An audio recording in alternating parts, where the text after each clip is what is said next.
বীর মুক্তিযোদ্ধা lieutenant colonel অবসরপ্রাপ্ত শরীফুল হক ডালিম রচিত স্বৈরাচারী আওয়ামী সরকার কর্তৃক নিষিদ্ধ ও ইতিহাসের অজানা অধ্যায় যা দেখেছি, যা বুঝেছি, যা করেছি থেকে আজ পাঠ করছি ১৬তম পর্ব। এবার আলোচনায় আসা যাক ভুট্টো ও তার নির্বাচনী ঘোষণাপত্র বিষয়ে। পূর্ব পাকিস্তানে বাঙালি জাতীয়তাবাদের স্লোগান তুলে সমগ্র জনগণকে মুজিব যেভাবে নিজের দলের প্রতি আকৃষ্ট করতে সক্ষম হয়েছিলেন, ভুট্টোর পক্ষে তেমন একটি স্লোগানের মাধ্যমে পশ্চিম পাকিস্তানের সমগ্র জনগণকে তার দলের প্রতি আকৃষ্ট করা কিছুতেই সম্ভব ছিল না। কারণ পশ্চিম পাকিস্তানের ৪টি প্রদেশের রাজনৈতিক চাহিদা ছিল ভিন্ন। তাই ভুট্টোকে ৪ প্রদেশের চাহিদার সাথে সঙ্গতি রেখেই ক্ষেত্র বিশেষে বিভিন্ন প্রচার প্রচারণা সাহায্য গ্রহণ করতে হয়েছিল। তাই তাকে ভারত বিরোধী বক্তৃতা করতে হয়, বলতে হয় ওয়ান ইউনিটের বিরুদ্ধে। এদিকে তাকে খুনি রাখতে হয় জমিদার শ্রেণীকে, খুশি রাখতে হয় জমিদার শ্রেণীকে।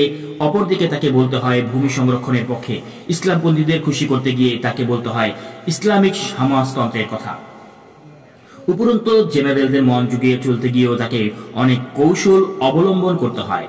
তার মুখ্য স্লোগান ছিল ইসলাম আমাদের বিশ্বাস, গণতন্ত্র আমাদের নীতি, সমাজতন্ত্র আমাদের অর্থনীতি। তিনি আর্থসামাজিক ব্যবস্থার আমূল পরিবর্তন করে ইসলামিক সমাজতন্ত্র প্রতিষ্ঠার ঘোষণা দেন। ভুট্টো কিন্তু মুজিবের ৬ দফা সম্পর্কে কোনো বক্তব্যই তার প্রচারণায় বলেননি।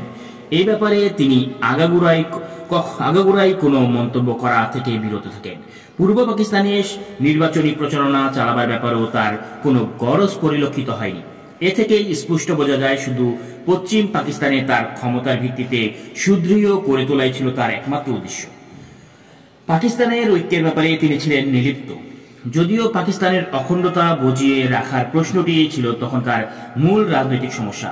দক্ষিণপন্থী এবং মধ্যপন্থী রাজনৈতিক দলগুলোর অবস্থা তুলনামূলকভাবে পশ্চিম পাকিস্তানে ভালো হলেও ভুট্টোর প্রগতিশীল চিন্তাধারার মোকাবেলায় তারা তাদের পুরনো ধ্যান ধারণা যেমন ইসলামী আদর্শ, শক্তিশালী কেন্দ্রীয় সরকার প্রভৃতি স্লোগান দিয়ে জনগণকে আকৃষ্ট করতে ব্যর্থ হন।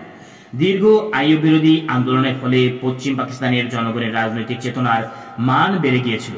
পুরনো কথায় কিংবা শুধুমাত্র ধর্মের দোহাই দিয়ে তাদের মন জোগানো পুরনো নেতাদের পক্ষে অসম্ভব হয়ে পড়ে। এই সুযোগ পূর্ণমাত্রায় গ্রহণ করতে সমর্থ হয়েছিলেন জনাব ভুট্টো।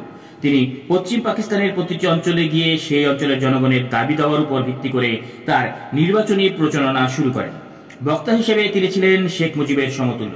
তার জ্বালাময়ী বক্তৃতা পশ্চিম পাকিস্তানের জনগণকে বিমোহিত করতে সক্ষম হয়। তার আবেদনে বিশেষ করে সাড়া দেয় ছাত্র ও তরুণ সমাজ।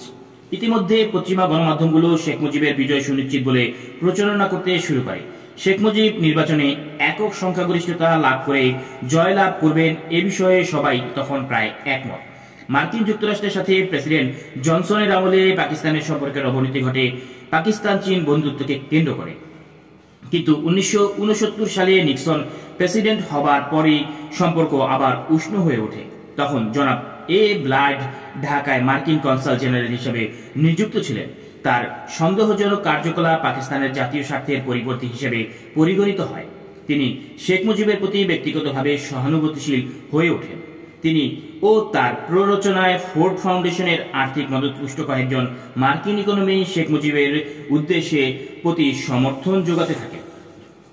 তারা গোপনে মুজিবের সাথে নিয়মিত সাক্ষাৎ করতে থাকেন। তাদের এই সাক্ষাৎকারের খবর সরকার জানতে পারে।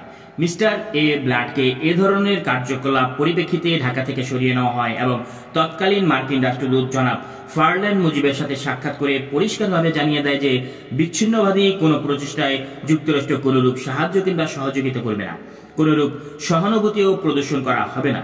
ইতিমধ্যে ১৫ই আগস্ট ১৯৭০ এক ঘোষণায় জাতীয় পরিষদের জন্য ৭ই ডিসেম্বর এবং প্রাদেশিক নির্বাচনের দিন ১৭ই ডিসেম্বর ধার্য করা হয়। সরকার এ ব্যাপারেও সিদ্ধান্ত ঘোষণা করে যে রাজনৈতিক নেতৃবৃন্দকে নিজেদের নির্বাচনী ঘোষণাপত্র ও নীতিমালা জাতীয় প্রচার মাধ্যমগুলো যথা রেডিও এবং টিভির মাধ্যমে প্রচারণার সুযোগ দেওয়া হবে। প্রথমবারের মতো পাকিস্তানের ইতিহাসে রাজনৈতিক নেতারা এ ধরনের সুযোগ পায়। আইয়ুব আমলে কিংবা এর আগে বিরোধী দলীয় নেতারা এ ধরনের সুযোগ থেকে সবসময় বঞ্চিত থেকেছে। ২৮শে অক্টোবর থেকে ১৯শে নভেম্বর ১৯৭০ সময়কালের মধ্যে ১৪টি রাজনৈতিক দলের নেতারা এই সুযোগ গ্রহণ করে। প্রচারণা শুরু করেন শেখ মুজিবুর রহমান এবং প্রচারণা শেষ হয় সিন্ধু ইউনাইটেড ফ্রন্টের নেতা জনাব জি এম সাইদের বক্তৃতার মাধ্যমে। সভা সমাবেশের প্রদত্ত রাজনৈতিক বক্তৃতার উপর ভিত্তি করেই নেতারা তাদের বক্তব্য রাখেন। এ সময়ে আমি অ্যাবোটাবাদে পিটি কোর্সে ডিটেলড হয়ে এসেছি। পিটি স্কুল কাকুলে এসে পরিচয় হল ক্যাপ্টেন রফিক স্কুলের CIPPM তে প্লাটুন কমান্ডার মেজর সালামের সাথে। কোর্সের সাথী হিসাবে পেলাম লেফটেন্যান্ট রফিককে। আমার চাচাতো ভাই মনিরুল ইসলাম চৌধুরী মুন্না তখন PMA তে প্রশিক্ষণ গ্রহণ করছে। অনেকের সাথে পরিচয় হলেও ক্যাপ্টেন রফিক এবং মেজর সালামের সাথে বিশেষ ঘনিষ্ঠতা গড়ে ওঠে।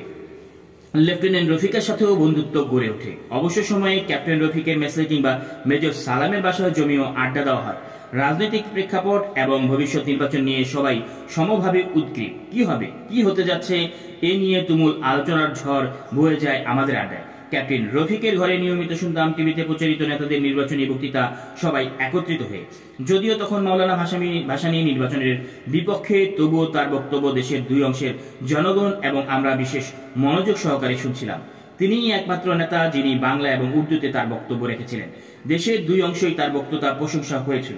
শেখ মুজিব এবং জনাব ভুট্টোর বক্তৃতাও আমরা গভীরভাবে উৎসাহের সাথে শুনেছিলাম। টিভিতে জনাব ভুট্টোর উপস্থাপনা শেখ মুজিবের চেয়ে বেশি চটকদার হয়েছিল।